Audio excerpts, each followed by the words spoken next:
Is Samsung's 8-year-old smartwatch better than its newest one?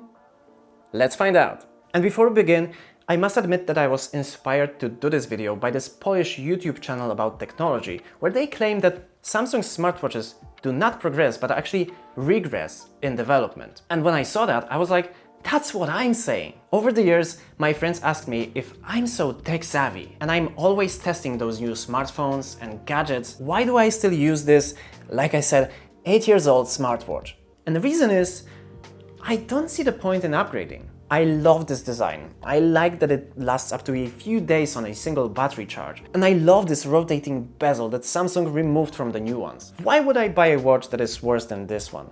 And okay, to be fair, there are some reasons to upgrade. First, new smartwatches can monitor many more health parameters than my old one. Heart rate tracking, precise GPS, sleep monitoring, those aren't completely useless features. Second, that battery life I mentioned, yeah, that was a long time ago. Today it's more like 3 days max. And the new one also lasts 3 days, but with all the features turned on, and with a super bright screen and an always-on display. If you take some of them off, I think you could get additional 3 days of use, so it's not that bad, finally. And third, all the sport-focused modes and features are really impressive in this new Galaxy Watch Ultra, I must admit.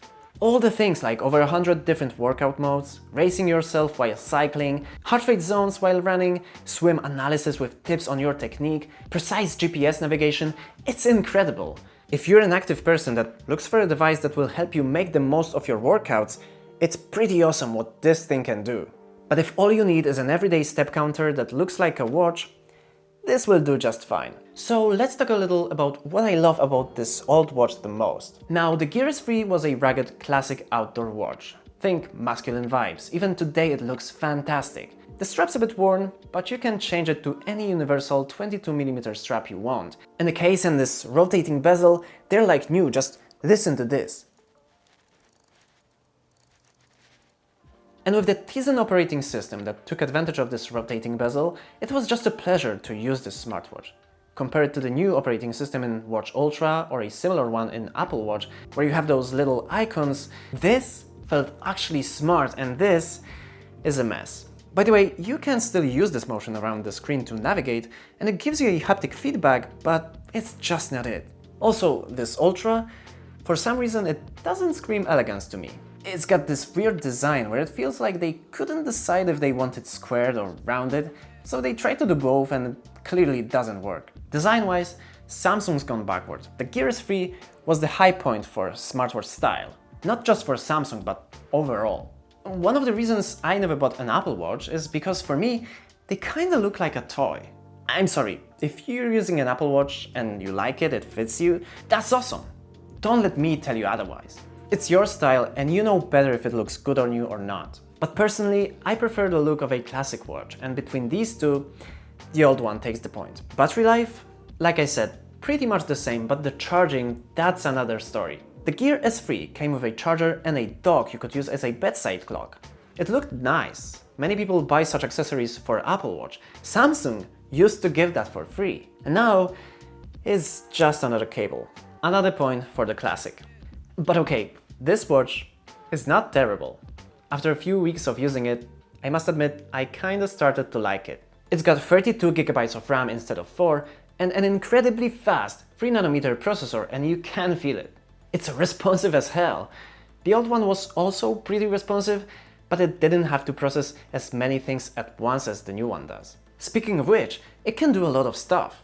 The industry pretty much agreed that people mostly use smartwatches to check notifications and as a fitness device. So, for example, vibrations are way better in the new watch, and all those fitness features are pushed to the max. As I said, it has a lot of workout modes and it can give you real-time tips on your posture and tempo.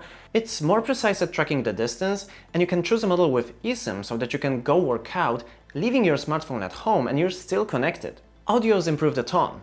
The Gear S3 sounds like an old Nokia. The Ultra speaker is loud and clear, and it's got a siren for emergencies. Something that I hope I never have to use, but it's good to have that option just in case. One catch, the Gear S3 won't connect to any 2024 or newer Samsung phones because support ended 2 years ago. But it works fine with all the latest iPhones using the Galaxy Watch app. It's actually the last Samsung smartwatch that can be connected to any iPhone.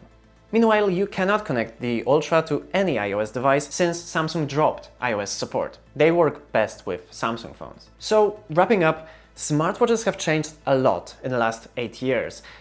But those changes were subtle and not always for the better. Don't get me wrong, I'm super impressed with what something as small as this is capable of. But at the same time, I feel like manufacturers didn't yet find what is the perfect form factor of a smartwatch. There's still room for improvement, and I think it's exciting, maybe even more exciting than the smartphones market at the moment. Comparing these two made me a bit nostalgic. What do you think? Progress or a step back?